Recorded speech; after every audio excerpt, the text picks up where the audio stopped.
If you're over 60, Carl Jung described what the last chapter is actually for. Carl Jung observed that most people spend their whole lives preparing for a test that ends at noon, and then are handed a second, stranger exam in the afternoon that nobody told them to study for. Here is where I want to begin, because there is a line from Jung's own memoir that I think about often.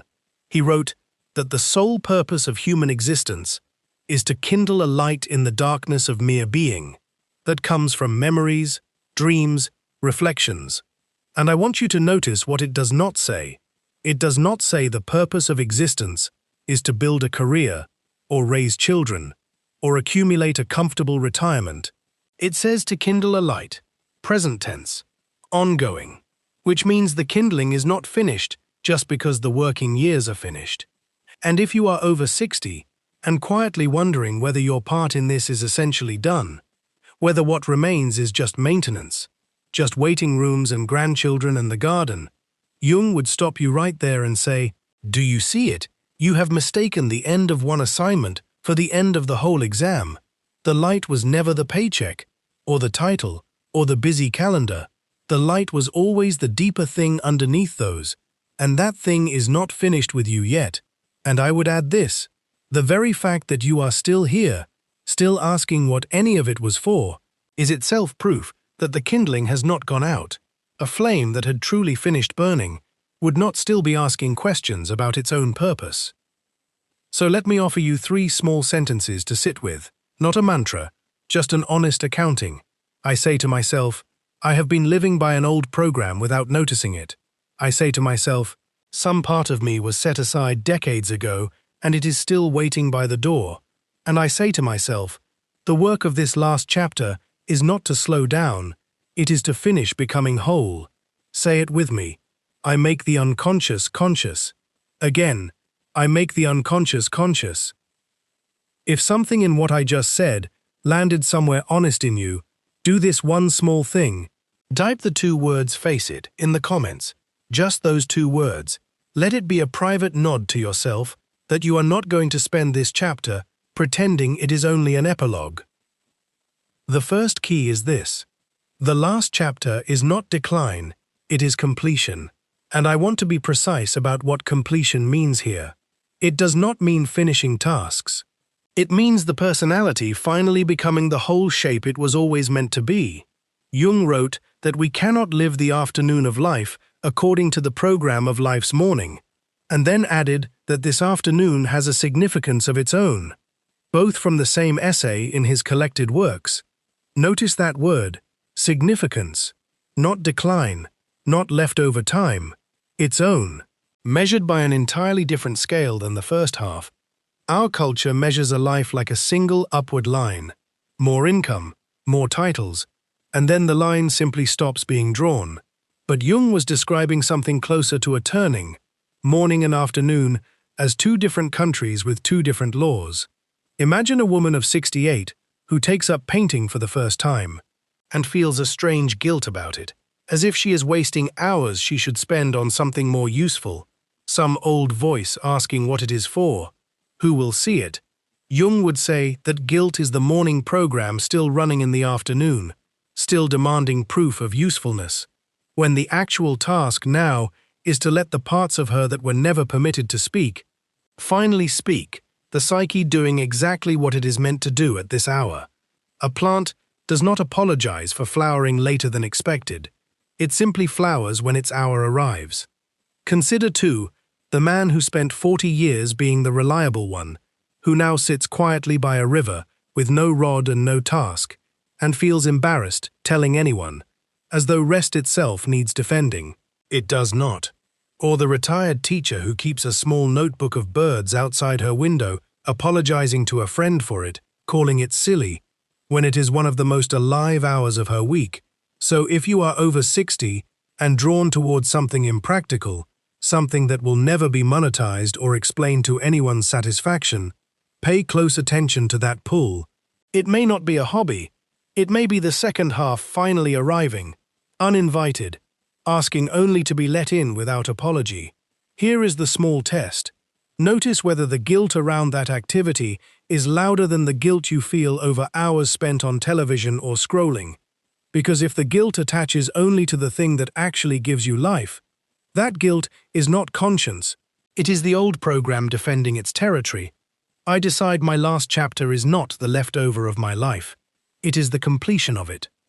The second key is this.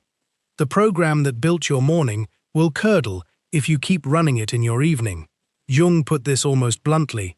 He wrote that what in the morning was true will at evening have become a lie, from the same essay on the stages of life. And I want to walk you through what that actually looks like in an ordinary week, because it is rarely dramatic, it is usually quiet. Imagine a man who retired 3 years ago from a demanding job where his worth was measured constantly, in numbers, in comparisons, in whether he beat last quarter, and now he is retired. And by every outward measure he has arrived at rest. And yet every morning he still checks the numbers out of habit, still ranks himself against his neighbor's renovated kitchen, his old colleague's new title, his son-in-law's promotion. The morning program was ambition, comparison, proving something to somebody, and it built the first half of his life honestly and well. But he never noticed the appointment had ended, and now that same program, still running, produces nothing but a low-grade bitterness he cannot quite name. A sense that rest itself feels wrong, feels like failure. This is what Jung meant by the morning becoming a lie in the afternoon. Not that the morning was false when it was true, but that truth has an hour attached to it. Ambition was true when there was a career to build, but once the carving is done, the same tool used past its purpose starts cutting into the wrong thing. It starts cutting into your peace. And notice how many different masks this same program wears once it has outlived its hour. In one person, it looks like answering emails at 7 in the morning for a job that no longer requires it. In another, it looks like a strange competitiveness at the grandchildren's school events, quietly measuring whose grandchild is doing better. In another, it looks like an inability to sit still in a garden for 10 honest minutes without reaching for a phone to confirm the old feeling of mattering. And in still another, it looks like an older woman who cannot stop organizing every family gathering down to the seating chart, because organizing was how she proved her worth for 40 years. And now, with no one asking her to organize anything, she manufactures occasions to keep the old machinery running. None of these people are foolish, and none of them are broken. They are simply still obeying instructions written for a different decade. Instructions that did not come with an expiration notice. They simply kept running. The way a furnace keeps heating a house long after summer has arrived. Because no one told it the season changed. And here is a small diagnostic you can actually use this week. Watch for the specific feeling of relief, followed immediately by guilt. Relief when you finally stop performing some old task. Guilt right behind it, telling you that you should not have stopped. The relief is the true feeling, and the guilt is only the leftover program trying to reassert itself. So ask yourself honestly this week, which of my daily habits are actually still serving anything, and which ones are just the morning program, still running on momentum, with nowhere left to go. And when you find one, do not condemn it, simply notice it, the way you would notice a furnace running in July. And ask whether it might finally be allowed to rest. I let the tools of my morning rest when their work is finished. The third key is this, and it is the one that tends to surprise people the most. The last chapter is when the unlived life sends its bill.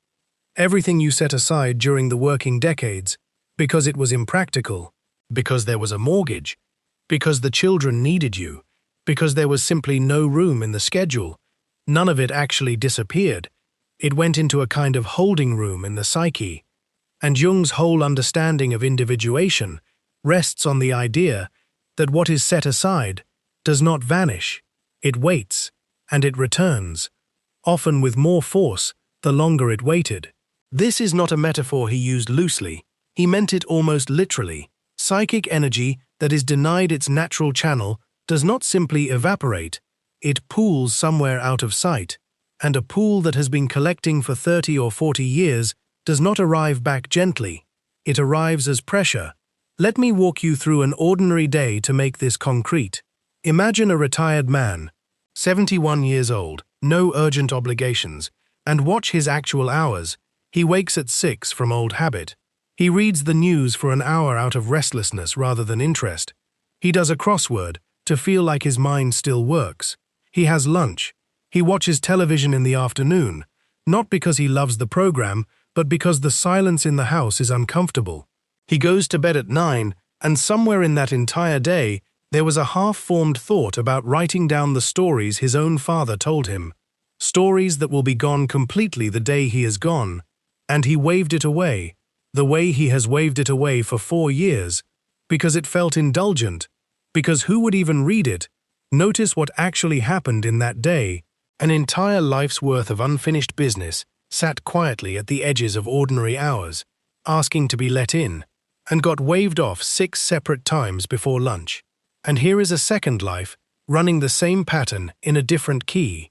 Imagine a woman in her late 60s who played the piano seriously as a girl, who was told at 19 that it was time to be sensible, who put the instrument away and built a good and useful life without it, and who now, decades later, finds herself standing in music shops for no reason she can explain, lingering near instruments she has no intention of buying, feeling a lump in her throat at the sound of a scale played badly through an open window.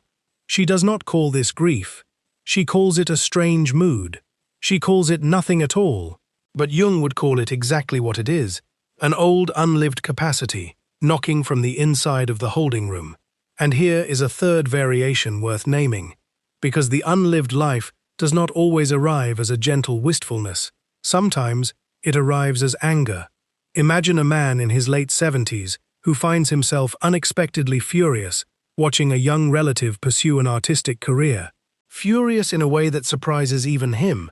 And if he were willing to look honestly at that fury, he might find underneath it the ghost of his own abandoned ambition, the painting he never attempted, the risk he never took, projected outward onto someone else's freedom. This is the unlived life, doing precisely what Jung said it does, returning as a demand, not as a gentle suggestion. A demand, it shows up as restlessness that has no obvious cause, as irritability toward people who did nothing wrong, as a strange grief that arrives on ordinary Tuesday afternoons for no reason you can name, as a lump in the throat near an open window, as an unexplained fury at someone else's freedom. And most people over 60 misread all of this as just aging, just the body slowing down, when a good portion of it is actually the unlived life finally getting loud enough to be heard, because it is running out of time and it knows it. And here is the part that is easy to miss. The demand does not ask you to become a concert pianist or a published memoirist at 70. It does not ask for mastery. It only asks for entry. It asks to be let back into the house, in whatever small form is honest. 10 minutes at the keyboard, 1 page written down before bed, that is enough to stop the pressure from building further.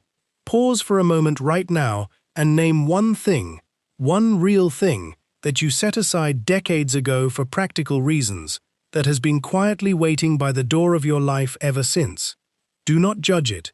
Do not decide yet whether to act on it. Just name it honestly, because naming it is the first act of letting it back into the house. I stop waving away what has been waiting for me. The fourth key is this. The smaller your audience becomes, the closer you get to who you actually are. And this is a strange comfort disguised as a loss.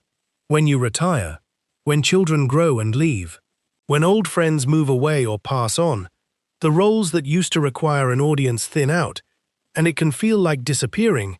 Imagine a woman who spent 40 years as the person her whole family called in a crisis, the fixer, the one who always knew what to do, and now her grown children handle things themselves, and she feels a strange ache, not because she wants the crises back, but because that role gave her a shape she could recognize in the mirror, and without it she does not quite know who is standing there.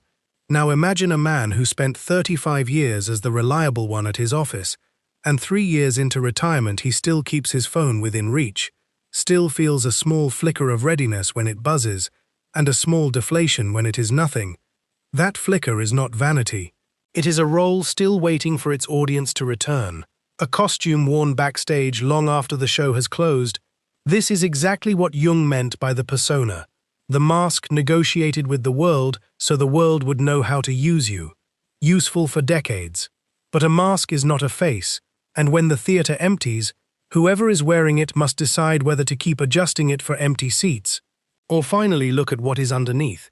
Consider a third figure, a woman known for 30 years simply as somebody's wife at every gathering, and now widowed. People do not quite know how to introduce her, and neither, for a while, does she. That gap is not only a wound, it is also an opening. None of these roles were ever the whole of her or of him. They were the arrangement made with the world, so the world would know how to use them. And now that the arrangement is quietly expiring, who is left standing when the audience walks away? Pause and ask yourself honestly, if no one needed you tomorrow, not for advice, not for fixing, not for reliability, who exactly would be sitting in that empty chair? That question is not meant to frighten you. It is meant to introduce you to someone you have been standing in front of your whole working life. So this chapter, the one with the smaller audience, is not punishment. It is the rare chance to finally meet the one behind all the arrangements. I let my roles thin without mistaking that thinning for my disappearance. The fifth key is the deepest one, and it asks more of you than the others, so let us take it slowly, in 4 pieces, because this is the one key I do not want you to skim first. Consider that Jung did not treat the approach of death as the enemy of individuation. He treated it as its final task. This will sound strange to a culture that spends enormous energy pretending death is a distant abstraction, something that happens to other people in other decades. But Jung's whole psychology of the second half of life orients toward it, not morbidly, but honestly, the way a book orients toward its final chapter. A novel is not less itself because it is ending. It is most fully itself in how it resolves. And Jung believed a life works the same way. The personality has a totality it is moving toward. Ego and shadow, the parts you like and the parts you hid, the ambitions you achieved and the ones you quietly buried, the tenderness you showed some people and the coldness you showed others. All of it is meant to come into some kind of relationship before the story closes. Not perfect resolution.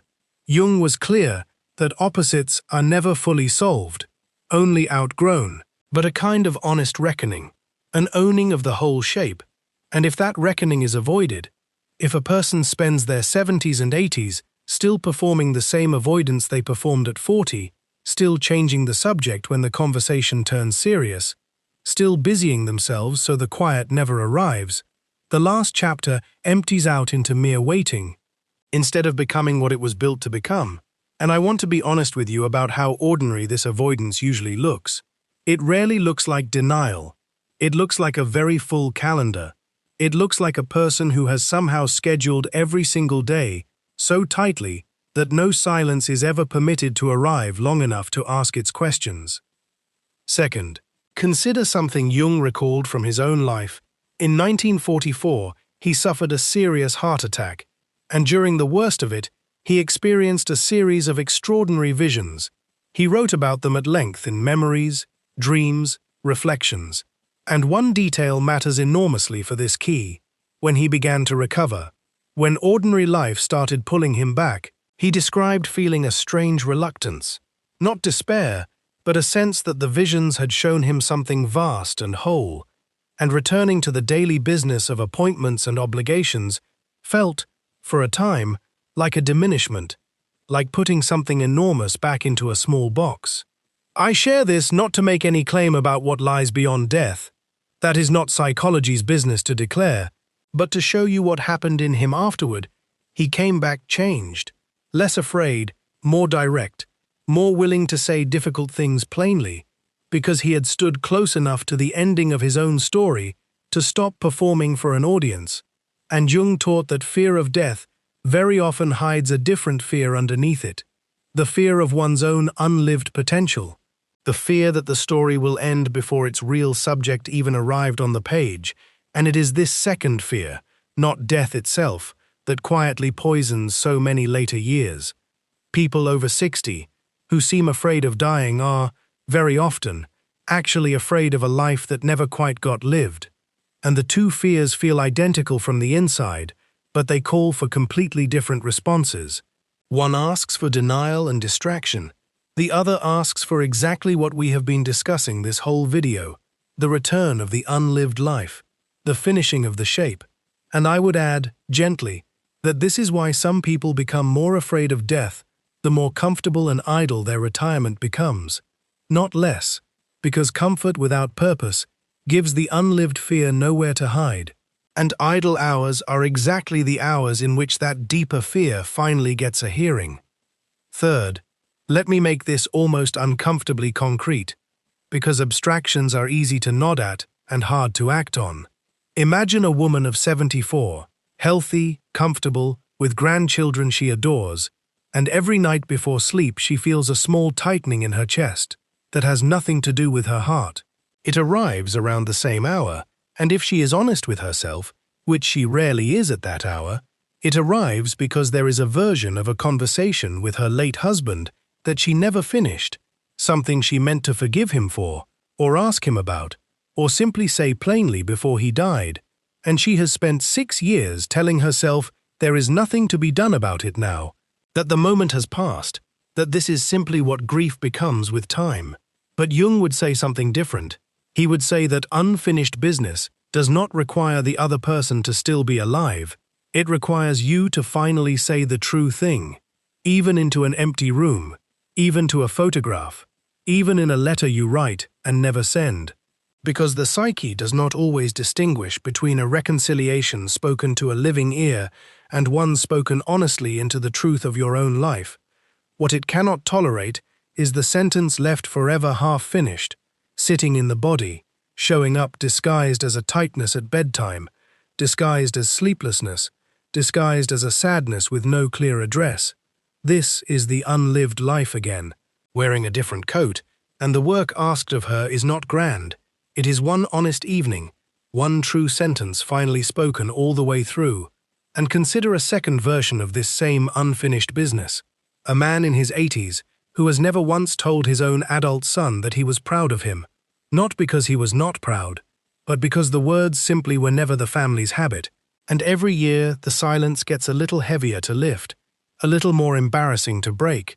And yet the breaking of it, however late, however clumsy the sentence comes out, is worth infinitely more than the polished version he keeps rehearsing in his head and never delivering.